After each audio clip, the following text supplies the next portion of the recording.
E toi whaatalo whaatu I lau whaafongaanga le nei tū lao le aso a lumaya o nisine o tātou reporti un whaina tū whaatasialo Radio Samoa.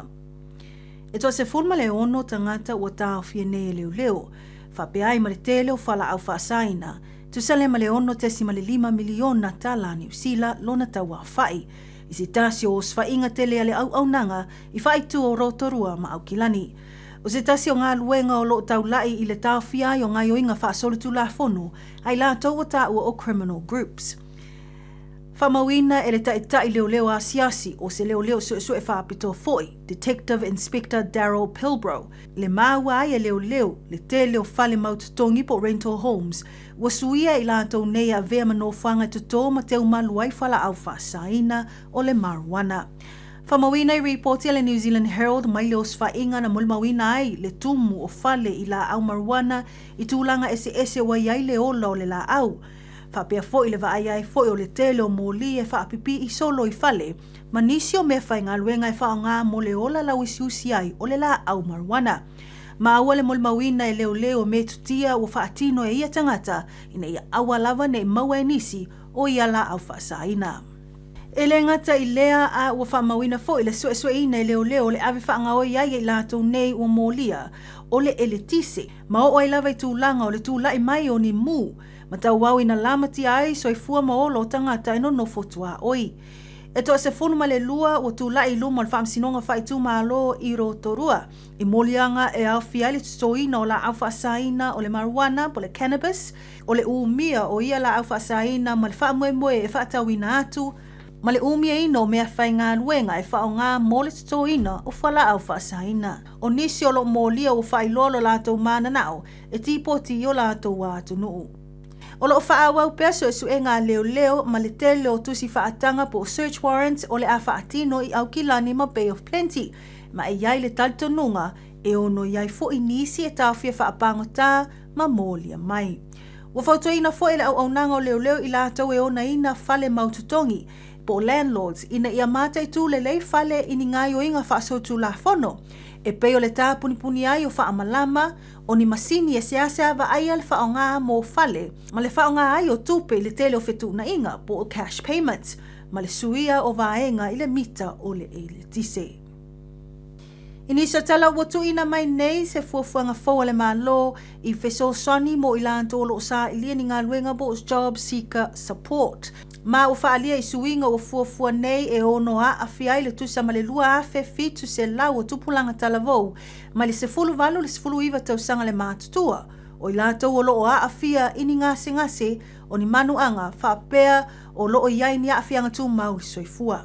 Sau nole min stau anga fisotai ya Louise Upston, e amatatu le masino Novema, o le ale to anga va atu pulanga talavou I ia fisosani, pe a whai e sili atu ma le ono sulima afe ta la New Zealand le tupe maua o la tau mātua I le tausanga. Whamanino e lea min sta o le aunga lava o ia suinga, ina ia una ia tupulanga talavou e whaawau pea o onga, masa ilinga luenga, ma e tatau lava o na avea mātua ma fesoswani mua I tū langa o seleni. Ai ua whaalia nei e le vaenga whaapawhai o le Green Party, o ia fuafuanga I lo lātou iloa, o le a whaatatele I nai whaafita auli, o le soifua maloloina le mawhauwhau o tupulanga talavou. Ta ua le suifai pule ia Ricardo Mendes March, e lata lava le fitu se 10% o ea awhia e ia awhianga po ngase I le mawhauwhau, po le psychiatric or psychological conditions, ma o le toa telo I lātou nei e le mawhai o na whaalangolango I o lātou ainga mō se whesoswani.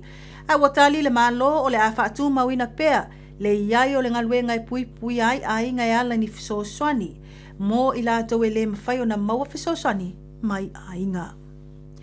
Ma o se talalata mai I ta alonga o tau pulenga mo awa Samoa, ua whamanu ina nei Samoa I ta alonga o tau pulenga, I le man malo ai o le tamaitai o se ine stowers, I le pine auro, I le ta alonga o le sisi o me mafa, I vaenga o le tamaitai fitus full fitu kilo kalama le mamafa. Na mawhai o na si e se ine stowers, o se matati e ta amilusanga po le Commonwealth Games record, e se lau ma le fitu kilo kalama I le si I malele po le snatch, ma le se lau tolu se fulu kilo kalama i le si I malolo po le clean and jerk. Ma mawai le tu fa ta singa o le lua se lau tolu su fitu kilo kalama ma mafa na mawhai o na si e lea tamaitai. Lea na tūlanga mua ai loa lea lo Samoa ma manu malo ai I le pine auro. Na mawai tamaitai o Isabel Brown o Engelani le pine siliva e mawai Laura Hughes o Wales le pine apa mea. Mo le tamaitai o se fulu se oao na ia tau vā I le vaenga o tamaitai valu sulono kilo kalama le mamafa ma o lea na tūlanga ono I lana vaenga.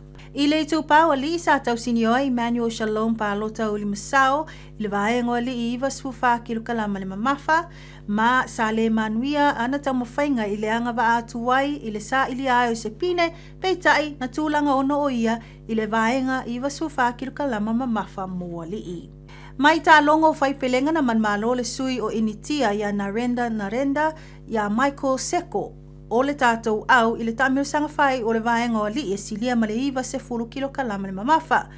Ma lolo fo I le li o Marian Atong I lana ta longa ma le li iskotelani I le aupanga mamafa fitu se fulu kilo kalama. Ma I whaatulanganga o Michael Seko o lo tūlanga lima nei I lana aupanga I le iwa se fulu anga I lungo kilo kalama o le li o Marian Atong o lo o tūlanga lima nei I lana aupanga.